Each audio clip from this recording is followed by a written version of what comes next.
स्वागत है आपका इंडिया न्यूज पे। मैं हूं आपके साथ रजत राकेश टंडन और बात हाथरस केस की। जी हां, हाथरस केस में एक्शन में सीबीआई है। मुख्य आरोपी संदीप के खिलाफ एफआईआर दर्ज कर दी गई है। धारा 307, 376 डी, 302 SC/SC एक्ट में मामला दर्ज किया गया है।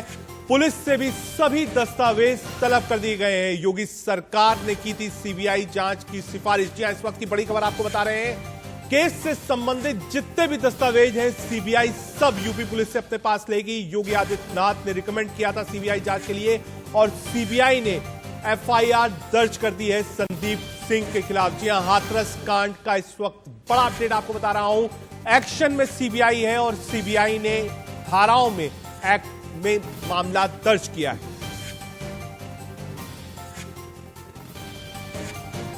सीबीआई टीम ने एफआईआर दर्ज करने के बाद जांच अपने हाथ में ले ली है। बूलगढ़ी कांड की जांच अपने हाथ में ले ली है और यह सच जानने की कोशिश में जुट गई है कि आखिर यहां पर पीड़िता के साथ हुआ क्या था।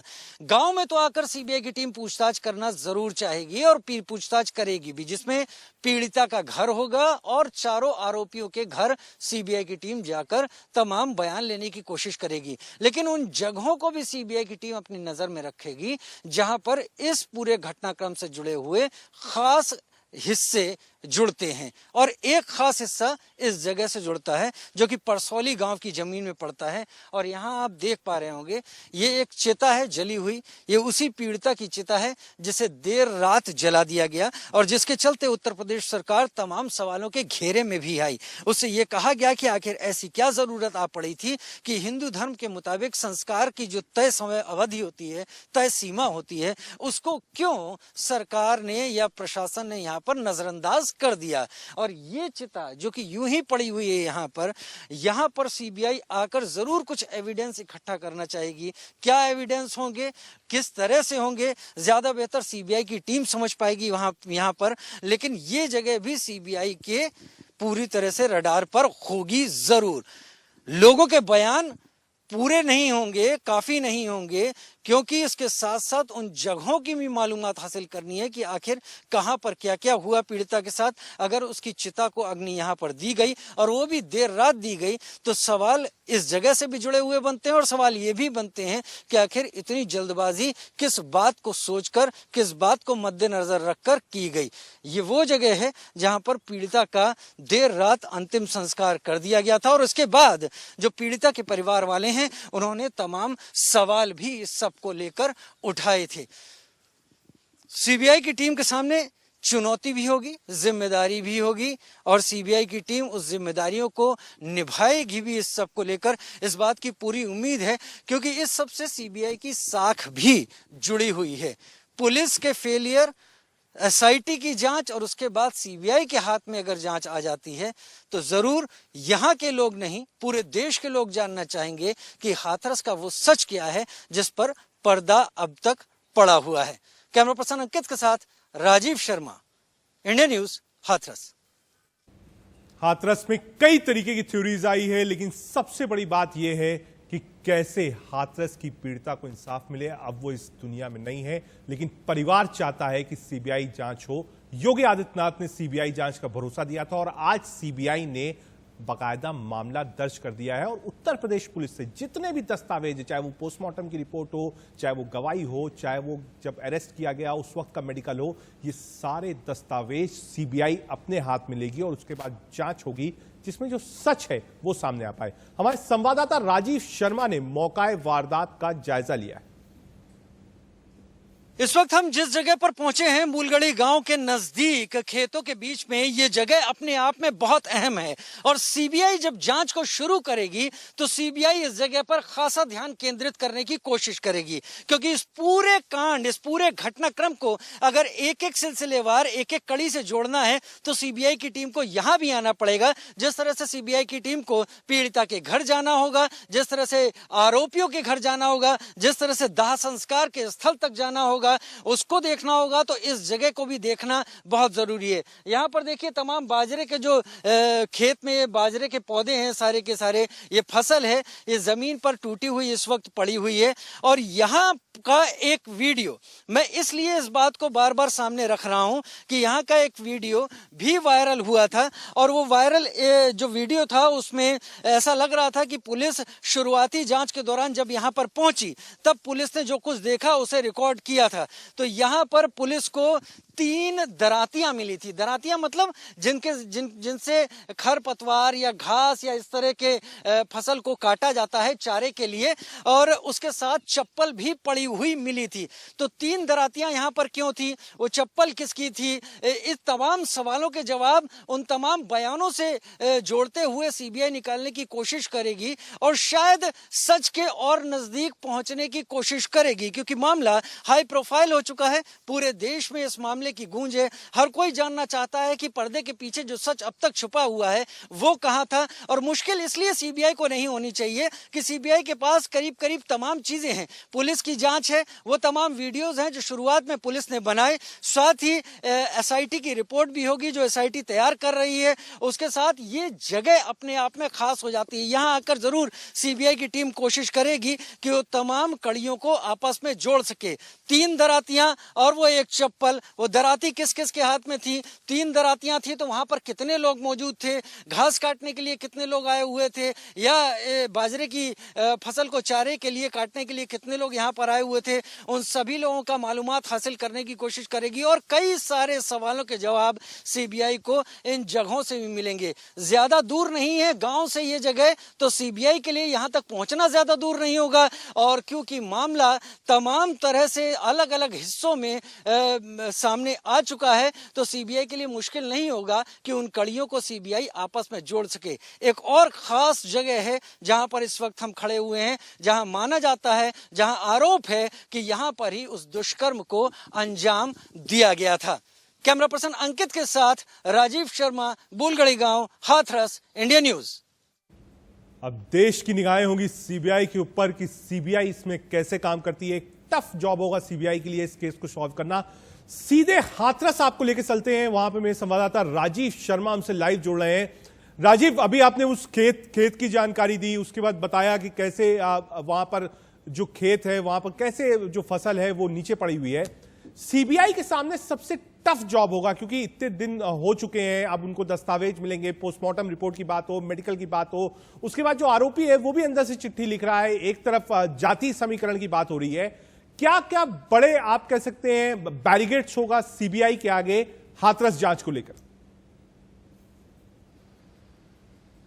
बहुत बड़े बड़े बैरिकेड्स। रजत, जो आपने बात अभी शुरुआत में कही वो आपने बहुत बेहतर कही और मौके की कही कि सीबीआई जब ये जांच शुरू करेगी तो कितनी दिक्कतें आ जाएंगी। दिक्कतें आनी तय है। पुलिस ने जो कुछ किया, उसके बाद एसआईटी ने जितना वक्त लगाया, क्या सीबीआई को सारा घटनाक्रम वैसा ही मिल जाएगा जैसा सीबीआई चाहती है?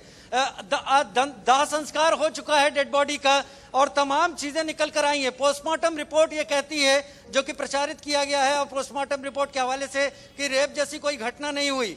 पीड़ित का परिवार लगातार ये कह रहा है कि ये केवल और केवल जो न्याय है उसको डिरेल करने की कोशिश है। आरोपियों का यहाँ पर ये कहना है, और अभी कुछ देर में आप मेरी रिपोर्ट देखेंगे क्योंकि मैं आरोपियों के घर भी गया था। आरोपियों का यहाँ पर यह कहना है कि इस सब के पीछे जो कुछ भी हुआ, पीड़िता जिस वजह से आज इस दुनिया में नहीं है, उसमें कहीं बहुत पीड़िता के जानकार ही शामिल हैं। उन्होंने आरोप पीड़िता के जानकारों पर मढ़ दिया। तो सीबीआई को एक जलेबी मिली है और उसे इस जलेबी को सीधे करना है। सीधे करने के लिए भी सीबीआई को बहुत बड़ी मुश्किल पेश नहीं आने वाली। तमाम चीजें पीड़िता के घर और उसके आसपास की हैं। आप यह समझ लीजिए कि जो आरोपी हैं और जो पीड़िता का घर है, ये 50 मीटर के दायरे में ही है। सब कुछ अगल बगल है। घटनाक्रम जितने भी हैं वो ज्यादा दूर नहीं है। तो अगर सीबीआई कड़ियों को जोड़ने पर आती है रजत, तो उसके लिए जोड़ना मुश्किल नहीं होगा, कहीं आसान होगा। उम्मीद यही करेंगे कि यह सुशांत केस ना बन के रह जाए। राजीव, आपको 1 मिनट के लिए रोकूंगा। इस वक्त एक बड़ा अपडेट इसी खबर से आपको बता दूं। हाथरस केस में इस वक्त की बड़ी खबर आपको बता रहा हूं। आज लखनऊ नहीं जाएगा पीड़िता का परिवार। कल इलाहाबाद हाईकोर्ट की लखनऊ बेंच में होनी है सुनवाई। इलाहाबाद हाईकोर्ट ने स्वतः लिया था संज्ञान और पीड़ित परिवार ने जान को खतरा बताया। जी हां, पुलिस प्रशासन पर भरोसा नहीं है, यह कहना है पीड़ित परिवार का। रात में सफर से जान को खतरा है, यह कहा है पीड़ित परिवार में। कल सुबह 5 बजे लखनऊ रवाना होगा पीड़ित का परिवार। इस वक्त की बड़ी खबर आपको बता दें, आज सुबह 10 बजे जाना था, लेकिन उसके बाद प्रशासन की तरफ से किसी भी व्यक्ति ने बातचीत नहीं करी, कोई भी सुविधा मुहैया नहीं कराई कि पीड़ित परिवार जो था वो आज जा पाता लखनऊ। लेकिन उसके बाद शाम तक पीड़ित परिवार ने मना कर दिया, साफ कहा कि उसको भरोसा नहीं है अब उत्तर प्रदेश की पुलिस को, और कल सुबह 5 बजे निकलेगा। सीधे राजीव के पास चलेंगे। राजीव, पूरे दिन क्या करता रहा प्रशासन? सुबह 10 बजे से पीड़ित परिवार तैयार था लखनऊ जाने के लिए, आखिर देर किस बात की रही? कम्युनिकेशन गैप किस बात का रहा और देर रात क्यों जाएगा परिवार? साफ कह रहा है हमको भरोसा नहीं है यूपी पुलिस पे। इंतजार हम भी इसी बात का करते रहे रजत, इंतजार हम भी इसी बात का करते रहे कि प्रशासन के साथ, क्योंकि सिक्योरिटी की बात कही गई है, हाथरस पुलिस प्रशासन को सुरक्षा व्यवस्था मुहैया करानी है। 10 बज गए, 11 बजे, 12 बजे, धीरे धीरे 3 बज गया, और जब 3 बज गया तो तय हो गया कि अगर यहां से लखनऊ के लिए अभी निकला जाएगा तो काफी देर हो जाएगी, रात का वक्त हो जाएगा। उसके बाद जब 5 बजे तक हलचल नहीं हुई और चीजें स्पष्ट नहीं हुई तो परिवार ने साफ कर दिया कि रात में ट्रेवल करने के वो खिलाफ है और उसको इस सब को लेकर उसे खतरा सता रहा है, उसे डर लग रहा है रात में इतनी दूरी तक जाने के लिए, इतना दूरी का वक्त ट्रेवल करने के लिए। राजीव, भरोसा नहीं है यूपी पुलिस पे और प्रशासन पे, और भरोसा होना नहीं चाहिए। जिसने अपनी लड़की खोई है वो अब भरोसा कैसे करे? राजीव, आप हमारे साथ बने रहिए, वक्त हो चला है एक छोटे से ब्रेक का। ब्रेक के बाद आपको बताएंगे कि पीड़ित परिवार अब कब जाएगा। आज इस वक्त जब हम आपसे बात कर रहे हैं तो गांव का माहौल क्या है, और सीबीआई शर्मा मेरे साथ जुड़े हुए हैं सीधे हाथरस से। राजीव, पूरे दिन इंतजार करता रहा, उसके बाद बात हुई कि देर शाम रात में जाए, परिवार ने मना कर दिया, कहा हमें भरोसा नहीं है पुलिस पर। अब कल की बात हुई है, तो कल तो प्रशासन आएगा या कल भी सुबह से शाम हो जाएगी? प्रशासन को आना ही पड़ेगा, प्रशासन अब देरी नहीं कर सकता, और ये मजबूरी नहीं, ये प्रशासन की जिम्मेदारी है रजत। जिस तरह से सुप्रीम कोर्ट ने साफ साफ कहा है कि प्रशासन को सुरक्षा मुहैया करानी पड़ेगी, तो हर हालत में प्रशासन को आना पड़ेगा। कल 2 बजे का वक्त है लखनऊ बेंच के सामने, और उससे पहले पहुंचने के लिए जो 5 से 6 घंटे का वक्त है, अगर हम उस हिसाब से देखें तो सुबह किसी भी हालत में 6 बजे तक इस परिवार को प्रशासन की सिक्योरिटी के साथ यहां से निकलना ही निकलना होगा। आज का इंतजार करते रहे, और यह बात सही है कि परिवार ने साफ तौर पर मना कर दिया कि हम रात में जाने के लिए तैयार नहीं हैं। तो अब किसी भी हालत में प्रशासन को मदद के लिए आना होगा, मदद नहीं, जिम्मेदारी निभाने के लिए, उस परिवार को बेंच के सामने ले जाने के लिए। राजीव, आप हाथरस में मौजूद हैं, हमने कई एंगल्स देखे, पीएफआई के भी 4 लोग हैं वो गिरफ्तार हुए हैं, फंडिंग की बात हुई, जातिगत संघर्ष की बात हुई। इस वक्त हाथरस में ग्राउंड पे गांव वालों के अंदर किस तरीके की भावना है और गांव का माहौल क्या है? पूरे गांव में गांव वालों से ज्यादा पुलिस वाले दिखाई पड़ते हैं। अगर अभी की मैं बात करूं तो जहां पर मैं खड़ा हूं, गांव से कुछ दूरी पर, थोड़ी दूरी पर बैरिकेड लगा हुआ है मेरे ठीक पीछे, यहां पर ही 20 पुलिसकर्मी हैं, और टोटल अगर नफरी या संख्या में आपको बताऊं तो 200 के करीब पुलिस वाले होंगे जो पूरे गांव में इस वक्त मौजूद होंगे अलग अलग जगह पर। क्योंकि सुप्रीम कोर्ट ने साफ कहा हुआ है सुरक्षा देनी है, सुरक्षा देनी है, तो घर में तमाम सीसीटीवी, 8 सीसीटीवी कैमरे उस पीड़िता के घर में ही लगाए गए हैं, और पीड़िता के घर की बात करें तो पुलिस भारी मात्रा में वहां पर इस वक्त मौजूद है।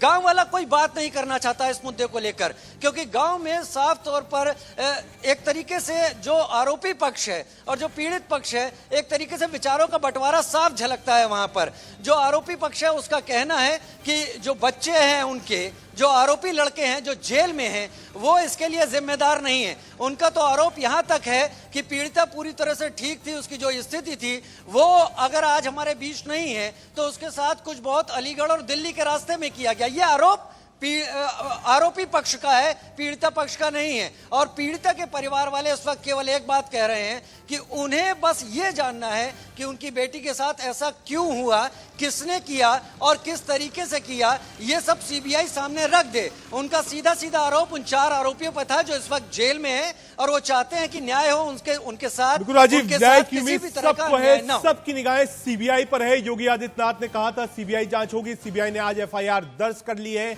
कल परिवार लखनऊ जाएगा। आपका बहुत बहुत शुक्रिया, आप हाथरस में नजर बनाए रखिए, कोई भी अपडेट होगा हम वापस आपके पास आएंगे। हाथरस कांड के लिए आज सीबीआई ने एफआईआर दर्ज कर ली है।